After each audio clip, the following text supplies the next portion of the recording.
नमस्कार, स्वागत है एक बार फिर से आप सभी का आपके अपने चैनल हनुमान सेवा परिवार में। आशा करते हैं प्रभु श्री हनुमान जी और परम पूज्य गुरुदेव बाबा नीम करौली महाराज जी आप सभी भक्तजनों पर असीम कृपा सदैव बनाए रखें। दोस्तों, आज का मनुष्य न जाने कितनी तरह की परेशानियों से, संकटों से, कष्टों से जूझता रहता है और हर मनुष्य के जीवन में कोई न कोई शिकायत तो बनी हुई है। परंतु अगर इन्हें ऊपर से देखा जाए तो इन सारी की सारी समस्याओं का एक केंद्र बिंदु यानी कि इनकी जड़ जो है वह पैसा ही है। या तो किसी के पास में अपनी कल्पनाओं को साकार करने के लिए अधिक पैसा नहीं है, या किसी के पास में ज़रूरत के हिसाब से पैसा नहीं है, या फिर किसी के पास में तो पैसा है ही नहीं। और यही पैसे एक इंसान की आंखों पर माया का ऐसा चश्मा चढ़ाए रखते हैं जिसके चलते वह इंसान अपने ही ईश्वर से विमुख हो जाता है, दूरी बनाने लगता है। बाबा हमेशा इसके पक्ष में नहीं रहे कि पैसे में एक मनुष्य को लिप्त रहना चाहिए। और ऐसा भी नहीं है कि महाराज जी अपने भक्तों को पैसा ना कमाने की सलाह देते हों। बाबा ये कहते थे कि पैसा आपके जीवन में एक महत्वपूर्ण हिस्सा है, परंतु आपको पैसे की इतनी आसक्ति नहीं होनी चाहिए कि पैसा आपके लिए एक चुंबक बन जाए और आपको हर पल बस खींचता रहे। आप अपने जीवन के अंदर बस उस पैसे को ही सब कुछ मानकर उसकी ओर दौड़ते चले जाएं और दिन रात उसी के आगे पीछे मंडराते रहें, डोलते रहें। बाबा कहते हैं कि ऐसा करना ईश्वर पर विश्वास को कम करता है। दोस्तों, एक बार महाराज जी ने एक भक्त से कहा कि गरीब की सेवा करो। वो भक्त ने हाथ जोड़े पूछा कि महाराज जी, गरीब कौन है? बाबा मुस्कुराए और आकाश की तरफ अंगुली उठा के बोले, उसके सामने तो सब गरीब हैं। थोड़ा झुककर महाराज जी ने कहा, धन का त्याग करो, फिर सारी संपत्ति तुम्हारी हो जाएगी। धन में लिप्त रहना ईश्वर में विश्वास की कमी का प्रभाव होता है। जो भक्त ने महाराज जी से ये बात पूछी उनका नाम था जय, और साथ में उनके आए थे उनके भाई भी, जो जय के कहने पर ही महाराज जी की ओर आकर्षित हुए थे और बाबा की ओर धीरे धीरे थोड़ी भक्ति भी करने लगे। जब जय और उनके भाई महाराज जी के समक्ष बैठे थे तभी ये वार्तालाप चल रही थी। बाबा ने दूसरी दिशा में मुड़ते हुए जय के भाई से अचानक से कहा कि अपना सारा पैसा बांट दे। वह बोला, नहीं महाराज जी, मेरे तो परिवार है, अगर मैं ऐसा करूँगा तो मेरे परिवार का क्या होगा? बाबा हंसकर कहते हैं कि तेरे पास इससे भी ज़्यादा आ जाएगा, ये सब हमें दे दे, इसे हमें दे दे। परंतु जय के भाई ने बाबा को उस समय कोई उत्तर नहीं दिया, अर्थात उन्होंने महाराज जी की बात को स्वीकार नहीं किया।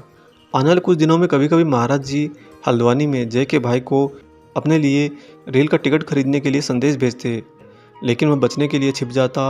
आखिर में महाराज जी ने कह दिया कि हम अपना आशीर्वाद अब जय को दे रहे हैं, तू लोभी है, अब तू ही भुगतेगा। और दोस्तों, ये बात जिन दिनों की है, उन दिनों जो जय बाबा का भक्त था वह अपने जीवन के अंदर आर्थिक तंगी से गुजर रहा था, अर्थात वह गरीबी में था, और उसका जो भाई है उनके पास काफ़ी पैसा था। परंतु जब महाराज जी ने संदेश भिजवाया उसके बाद से न जाने क्या हुआ कि अचानक से जय का काम बहुत अच्छा चलने लगा और उसके भाई का धंधा टूट गया। आने वाले कुछ समय में तो उसके भाई के पास में कुछ भी नहीं बचा। बाबा अपने भक्तों को समय समय पर इस तरह की घटनाओं के द्वारा गूढ़ रहस्य की बातें उजागर कर दिया करते थे। महाराज जी भक्तों के साथ में उनके ईश्वर के प्रति भक्ति मार्ग को बहुत ही सरल और सुगम रखना चाहते हैं। महाराज जी कभी नहीं चाहते कि एक भक्त के जीवन में कोई रुकावटें आएँ और जिनके बाद उसका ईश्वर से विश्वास जो उसने इतने समय से बना रखा है वह थोड़ा भी किंचित मात्र भी डगमगाने लगे। ऐसे ही दोस्तों, एक दिन जब रामदास एक दुभाषी के साथ महाराज जी के पास थे, तभी महाराज जी पैसे के बारे में चेतावनी दे रहे थे कि गृहस्थ के लिए पैसा रखना ठीक है, परंतु एक योगी के लिए बिल्कुल ठीक नहीं। बाबा बड़ी ही दृढ़ता के साथ में अंगुली उठाकर कहते हैं कि पैसा तुम्हारा दुश्मन है, तुम्हें पैसा छूना भी नहीं चाहिए। तब रामदास महाराज जी से कहते हैं कि क्या अपनी आवश्यकताओं के लिए भी पैसा रखना ठीक नहीं है? तब बाबा बोले कि यह बिल्कुल ठीक है, केवल उतना ही पैसा अपने पास रखो जितना तुम्हारी ज़रूरतों के लिए आवश्यक है, बाकी सब बांट दो। रामदास ने वहाँ बैठे मन में सोचा, परंतु क्या इस प्रकार की शिक्षा से मुझे ज़रूरत की परिभाषा समझने की छूट मिल गई है? तभी महाराज जी अचानक से कहते हैं कि पैसा तुम्हारा सबसे बड़ा शत्रु है, तुम्हें इसे छूना भी नहीं चाहिए। बाबा के मुख से सुनकर रामदास कहते हैं, परंतु महाराज जी अपनी रोज़ की ज़रूरतों के लिए काफ़ी पैसा रखना उचित नहीं है क्या? बाबा ने तुरंत उत्तर दिया कि नहीं, साधु के आसपास तो रहना चाहिए, परंतु पैसा उनके पास नहीं रहना चाहिए, यानी कि पैसे को माध्यम नहीं बनाना चाहिए। इस तरह महाराज जी ने इसकी खामी पूरी कर दी। इस दिशा में पहला प्रयोग रामदास ने यह किया कि अपने पास का सारा रुपया एक पश्चिमी भक्त को दे दिया और उसे खजांची बना दिया। वही गाड़ी का किराया आदि देने लगा। जब उन्होंने सोचा कि इसे महाराज जी के उपदेशों का सही से पालन नहीं माना जा सकता, परंतु कम से कम इस तरह से उनके नियम कि तुम्हें पैसा नहीं छूना चाहिए, इसका शब्द रूप से तो पालन हो ही सकता है। वास्तव में महाराज जी का तात्पर्य इससे कहीं अधिक था। तब से रामदास महाराज जी के आदेशानुसार लेन देन करते रहे, परंतु धन के साथ उनका दिमागी रिश्ता कम से कमतर होता गया। आइए इन बातों को थोड़ा और आसानी से समझते हैं महाराज जी के ही परिप्रेक्ष्य में, महाराज जी की सत्य घटनाओं के साथ में। दोस्तों, एक बार कुछ प्रभावशाली व्यवसायी महाराज जी के पास आए और बाबा ने उनसे खास प्रकार की वस्तुएं खरीदने और बेचने को कह दिया। एक ही दिन में उन तीनों में से हर एक ने 25-30 हज़ार रुपये बना लिए और ऐसा होने पर उनके मन में विचार आया कि यदि वे महाराज जी के पास ही रहें तो बाबा उन्हें बता दिया करेंगे कि बाज़ार में मूल्यों की स्थिति कैसी रहेगी, जिसके कारण वे वहीं पर दांव खेलेंगे जहां उनका मोटा मुनाफा हो। अतः वे प्रभावशाली व्यवसायी बाबा के पास ही रुक गए। महाराज जी ने उनसे पूछा कि तुमने कुछ पैसा बनाया? हर एक ने जितना कमाया था बता दिया। फिर बाबा से ही पूछ लिया कि अब क्या करना चाहिए। बाबा ने उस समय तो कोई उत्तर नहीं दिया और उठकर विश्राम करने चले गए। संध्या काल में अपने अन्य भक्तों के साथ बैठे हुए महाराज जी ने एक भक्त से कहा कि इसका क्या नतीजा होगा यदि प्रत्येक व्यक्ति यहाँ पर पैसे के लिए ही आता रहे। कानपुर के ये उद्योगपति खराब हैं, ये हमें बहुत तंग करेंगे। फिर महाराज जी ने उन व्यवसायियों को अपने पास बुलाकर उनमें से एक से कहा कि ठीक है, तेरे पास 30 हज़ार रुपये आ गए हैं, कल हमारे लिए 3 हज़ार रुपये ले आना। दूसरे से उन्होंने कहा कि तू 1500 भी ले आना और तीसरे से कहा कि तू 1200 लेकर आना। यानी कि महाराज जी ने यहाँ पर यह कह दिया कि तू कल हमारे लिए लेकर आना। जो ही महाराज जी ने ये कहा, दोस्तों, उसका परिणाम यह हुआ कि वे सभी राजी तो हो गए, परंतु फिर कभी भी लौटकर महाराज जी के पास नहीं आए। उन लोगों ने मन में सोचा कि महाराज जी भ्रष्ट हैं, परंतु वास्तविकता यह है कि बाबा को तो पैसों की परवाह ही नहीं थी। लेकिन वे इन तीनों को अपने से अलग रखना चाह रहे थे एक अन्य चौथे आदमी से, जो कि एक भक्त का रिश्तेदार था। महाराज जी ने 900 रुपये लाने को कहा। दूसरे दिन वह व्यक्ति आया और महाराज जी ने पूछा कि तू रुपये लाया है? उसने कहा कि नहीं महाराज जी, मैं तो नहीं लाया। बाबा ने पूछा कि क्यों? उस व्यक्ति ने उत्तर दिया कि महाराज जी, मैं यहाँ पर कुछ चीज़ लेने के लिए आता हूँ, देने के लिए नहीं। तब महाराज जी हंसकर कहते हैं कि अच्छा, तू लेने के लिए आता है, देने के लिए नहीं? ठीक है, ऐसा कर, हमें पैसा नहीं चाहिए। उन अन्य लोगों को यहाँ पर मत आने देना। यह आदेश महाराज जी ने उस भक्त को दे दिया और वह भक्त महाराज जी के मुख से यह गूढ़ रहस्य जानकर बहुत ही प्रसन्न हुआ और कृतज्ञ भी हुआ। ऐसे ही कालांतर में एक बार नेपाल की महारानी आई। उनके पति महाराज जी के बहुत ही अनन्य भक्त थे। उन्होंने बहुत सी चीज़ें महाराज जी को अर्पित करी, परंतु बाबा ने तुरंत कहा कि इन्हें लोगों में बांट दो। फिर एक नज़दीकी भक्त को हाथ पकड़कर अपनी ओर खींचते हुए नेपाल के महाराजा की ओर इशारा करते हुए बोले कि यहाँ पर काफ़ी पैसे हैं, हमें कुछ मिलेगा क्या? भक्त बोला कि जी हाँ बाबा, और इस उत्तर के साथ ही महाराज जी और भक्त दोनों हंस पड़े। ऐसा था महाराज जी का विनोद। अक्सर लोग कहा करते हैं कि महाराज जी पैसा कभी भी छूते नहीं, अपने हाथ से तो बाबा ने किसी भी पैसे को नहीं छुआ। ऐसे ही दोस्तों, महाराज जी ने एक बार कहा कि जो पैसा तुम कमाते हो, याद रहे वह ईमानदारी का हो। तुम क्या चाहते हो कि बिना ईमानदारी का पैसा कमाकर और हमारी भक्ति कर कर हमारी बदनामी हो?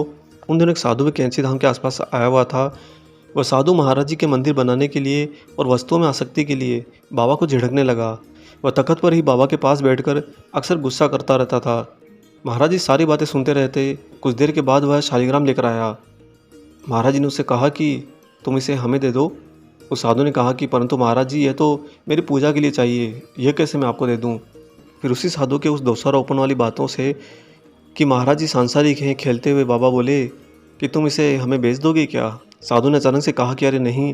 परंतु कुछ ही क्षणों बाद वह साधु 40 रुपये में शालिग्राम को बेचने के लिए तैयार हो गया और उसे महाराज जी ने 40 रुपये देकर वह शालिग्राम ले लिया।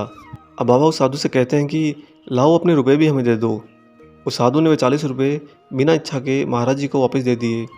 तब महाराज जी ने कहा कि नहीं, तुम्हारे पास तो और भी रुपए हैं, वे भी हमें दे दो। साधु ने कई सौ रुपये महाराज जी को निकाल कर दिए और कहता रहा कि उसके पास तो सिर्फ इतने ही रुपए हैं, वह खाएगा क्या, यात्रा कैसे करेगा और संकट आ गया तो कैसे संभालेगा। महाराज जी उसके हाथ से नोट लेते जाते और उन्हें नज़दीक रखी की अंगूठी में डालते जाते। ऐसे क्रम में सारे के सारे नोट ही जलकर भस्म हो गए। साधु एकदम से आग बबूला हो गया, क्रोधित हो उठा और महाराज जी को बुरी तरह से झिड़कने लगा। तो बाबा बोले कि हमें पता नहीं था कि तुम पैसों में इतने लिप्त हो। यह कहकर महाराज जी ने एक चिमटा उठाया और सारे के सारे नोट वापस आग में से निकाल दिए। उस दिन महाराज जी के साक्षात अपने सामने दिव्य और अलौकिक स्वरूप को देखकर वह साधु महाराज जी का भक्त हो गया और बाबा के चरणों के पास ही बैठने लगा। बाबा ने उस दिन एक बात बहुत ही गूढ़ परंतु स्पष्ट तौर से कह दी थी कि संसार का सारा धन हमारा है, जिसका तात्पर्य यह है कि हर एक भक्त के पास में जो कुछ भी आता है वह हमसे ही होकर आता है, हमारे द्वारा ही आता है। हम जितना वह चाहता है उससे भी ज़्यादा उसे देते हैं, परंतु फिर भी वही भक्त हमारे पर, ईश्वर पर अपने विश्वास को कम करने लगता है और उस धन की चाह को और ज़्यादा बढ़ाने लगता है। दिन रात हाय पैसा करने लगता है। जबकि वास्तविकता तो यह है कि जो कोई भी हनुमान जी को जाता है, महाराज जी को जाता है और निरंतर प्रतिदिन प्रति क्षण उनकी भक्ति में लीन रहता है, उनकी भक्ति में उनके लिए सेवारत रहता है, उनका दास बनकर रहता है, दोस्तों उसके जीवन के अंदर उसकी सारी आवश्यकताओं के अनुसार, उसके सारी भविष्य के आयामों के अनुसार जितना भी धन की आवश्यकता होती है, महाराज जी स्वतः ही उससे भी ज़्यादा हर क्षण उसके लिए इंतज़ाम करके उसके पास में उपलब्ध कराते रहते हैं, बशर्ते उस भक्त को महाराज जी की कृपा देखने की दृष्टि प्राप्त हो। क्योंकि माया का चश्मा तो ऐसा है कि न बाबा की कृपा दिखेगी और न ही ईश्वर का मार्ग दिखेगा। यह पैसा जो कि आपका सबसे बड़ा शत्रु है, इस शत्रु से मित्रता करना वास्तव में बहुत हानिकारक होता है। अपने जीवन के अंदर शत्रु से दूरी बना के रखिए और उसी शत्रु को यानी कि पैसे को किसी अन्य कार्य में व्यस्त रखिए, ताकि वह आप पर प्रभाव न डाले, आपके नज़दीक ना आए और ना ही आपके भक्ति मार्ग को डगमगाने के लिए कोई भी कदम उठा सके। दोस्तों, उम्मीद करते हैं कि आज आप इन बातों से, बाबा के इन संस्मरणों से पैसे की महत्ता को समझ पाए होंगे और आपके जीवन में भी कहीं न कहीं आने वाले समय के अंदर इन महाराज जी की घटनाओं और बातों के द्वारा कहीं न कहीं पर मार्गदर्शन मिलेगा, जिसके फलस्वरूप आपका जीवन सुगमता और सरलता की ओर निश्चिंत ही बढ़ेगा। आशा करते हैं कि आज का ये लौकिक प्रसंग आपको पसंद आया हो। वीडियो अगर अच्छा लगा है तो जाने से पहले इसे लाइक ज़रूर कर दीजिए। अगर आप चैनल को सब्सक्राइब करना भूल गए हैं तो चैनल को सब्सक्राइब भी कर दीजिए। मिलेंगे दोस्तों बहुत जल्दी ही एक और ऐसे ही अलौकिक अंक के साथ। तब तक अपना और अपने माता पिता का संपूर्ण ख्याल रखिए और परम प्रभु श्री राम जी का निरंतर गुणगान करते हुए बाबा हनुमान और बाबा नीम करोड़ी महाराज जी की निस्वार्थ होकर सेवा करते रहिए। जय सिया राम।